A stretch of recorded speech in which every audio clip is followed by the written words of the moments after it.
Ciryl Gane doit-il avoir peur du redoutable Tai Tuivasa? C'est la question.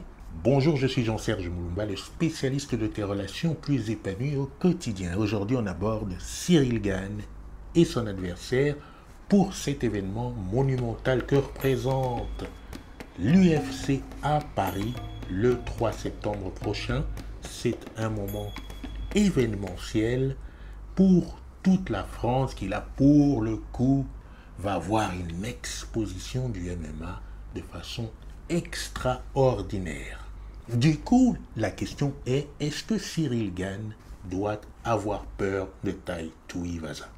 Rappelons simplement que le MMA est légal en France depuis à peine plus de 2 ans et que c'est une très très grande réussite que de voir l'UFC à Paris. Alors le MMA, cette discipline est quand même assez spéciale parce que je te rappelle qu'elle est en fait la conjonction grosso modo de 3 foyers de combat, à savoir le pied-point, striking, le clinch ou la lutte et le grappling, le sol, jiu-jitsu brésilien ou encore luta libre.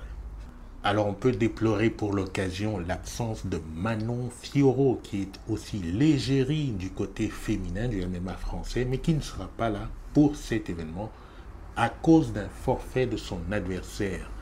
Il y a aussi Taylor Lapilus qui malheureusement s'est fracturé le poignet récemment à l'entraînement et qui ne sera pas là pour le combat mais qui sera là pour le reportage aux côtés des équipes d'RMC. Ensuite il y a la toute dernière recrue William Gomis qui vient de faire son apparition, qui est annoncé donc pour ce combat. Donc il y a quelques Français qui seront là pour faire de ce moment un moment historique. Alors, j'ai pris la peine d'écouter Ciryl Gane et Tai Tuivasa. Très curieusement, j'ai découvert en Ciryl Gane quelqu'un de très posé, très humble, très simple. Suite à sa défaite face à Francis Ngannou et notamment avec la clé de talent qu'il a loupée pour la finalisation, on a pensé à beaucoup de frustration de son côté, on a pensé à ce qu'il veuille absolument une revanche pour pouvoir prouver ses talents face à Francis Ngannou et arracher cette couronne. Mais dans son interview, il dit que ce n'est pas vraiment une priorité pour lui que la revanche. Il prend les choses pas à pas et apprend à apprécier ce qu'il a devant lui. Alors très curieusement, il dit aussi que le MMA, c'est son job. C'est son job dans le sens où il y a des semaines où il n'a pas envie d'aller s'entraîner. Il a plutôt envie peut-être de rester derrière la PlayStation et jouer à des jeux vidéo. Ça ne lui fait pas plaisir peut-être d'aller lundi matin aller faire un gros sparring avec quelqu'un. C'est pas toujours quelque chose qui lui fait envie. Cependant, c'est son job. Sur ce plan, c'est un peu ce que dit Tai Tuivasa. Il dit que c'est aussi son job. On lui pose la question, mais alors Tai Tuivasa, ça ne te gêne pas de venir en France et de mettre KO peut-être quelqu'un devant son public? Sans hésitation, Tai Tuivasa dit, mais écoute, moi c'est mon job, donc ce pourquoi je suis payé, c'est d'effectuer ce genre de choses. Donc, dans la mesure où l'argent que je souhaite obtenir me tient particulièrement à cœur pour ma famille et pour tout le reste, toute personne qui deviendrait un obstacle pour moi pour obtenir cet argent, je devrais faire le nécessaire, donc mon travail, pour l'écarter de ma route. Donc, ils sont tous les deux dans une configuration de faire leur boulot. Quand on regarde le côté grappling là-dedans, eh bien, les spécialistes diront que Ciryl Gane a tout intérêt à viser la longueur parce que au début, la boxe anglaise de Tai Tuivasa pourrait être très gênante pour lui. Et quant à Tai, on lui demande alors le sol, ça lui fait pas peur. Il dit lui, il met les gens au dodo, donc il n'y a pas besoin de se préoccuper plus que ça du sol, même si par ailleurs chercher à évoluer sur un plan général est toujours quelque chose de souhaitable pour un compétiteur de haut niveau. Alors Ciryl Gane doit-il avoir peur? Ils sont tous les deux très très hauts dans le classement de l'UFC. avec des avantages qui leur sont particuliers. Le MMA a ceci de particulier qu'il suffit d'une moindre erreur pour que la victoire ou la défaite soit directement prononcée sans qu'il y ait forcément un avantage, une annonce, quelque chose qui montre qu'il y ait une domination particulière d'un combattant sur son adversaire.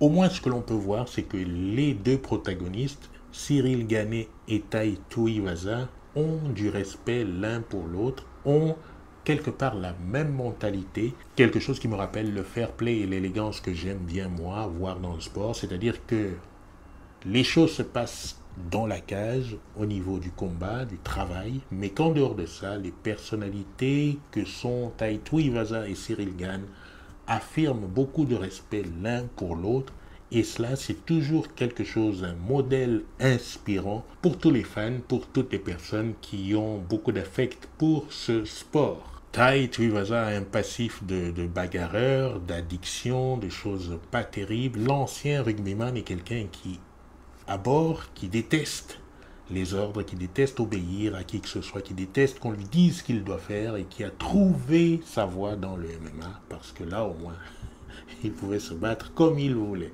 Quant à Ciryl Gane, qui est aussi surnommé bon gamin, il dit qu'il a horreur du trash talk et qu'il ne dirait jamais du mal de quelqu'un qui ne lui a rien fait par avance. Alors mentalement, des personnes posées, des personnes qui savent se motiver, trouver les ressources par elles-mêmes pour avancer, aller au-devant de la victoire. Techniquement, chez Tuivasa, on parle surtout de ses ressources en boxe anglaise. Bien entendu, on a Ciryl Gane qui vient du Thai boxing et qui a donc aussi ses low kicks qui sont là pour mettre la pression sur Tai Tuivasa. Ensuite, il y a un peu de lutte et du sol. Tuivasa, lui, est réputé pour mettre des KO assez rapidement. Alors, stratégiquement, ça sera là aussi la prédominante. Qui c'est qui aura la meilleure stratégie pour l'emporter sur l'autre? Et ma foi, quand on regarde les deux protagonistes, Gane n'a pas peur de Tuivasa, qui non plus n'a pas peur de Gane. L'intérêt d'un tel match, c'est de voir bien entendu l'engouement que cela suscite, mais aussi de voir de la perspective de pur grappler comment le grappling en lui-même peut être imbriqué dans toutes sortes de solutions concernant le combat humain. Et c'est très important pour moi, par exemple, de pouvoir aussi reconsidérer les techniques de grappling, toujours dans le sens où le contexte peut toujours faire la différence. Quand on est dans des situations pure grappling, modèle IBJJF, il y a des techniques qui vont être prédominantes, qui vont être utiles, surtout si on prend du gi. Mais quand on passe au no-gi, ça change. Et quand on arrive dans le MMA, c'est encore une autre chose. Et c'est très très intéressant de voir ce que des champions comme Ciryl Gane ou encore Tai Tuivasa proposent dans ces secteurs de jeu. Ce qui est admirable pour les deux combattants, c'est leur fair play d'avance avec ce respect qu'ils ont mutuel de l'un de l'autre. Moi, je m'attends à ce que ce soit un combat vraiment digne des grands combats et surtout, c'est un moment historique pour Paris, pour l'UFC, pour la France et que même si on parle du MMA, c'est tous ces sports et notamment le grappling, le jiu-jitsu brésilien qui seront mis en avant grâce à cet événement à Paris. Et bien en attendant, moi je te dis à la prochaine vidéo.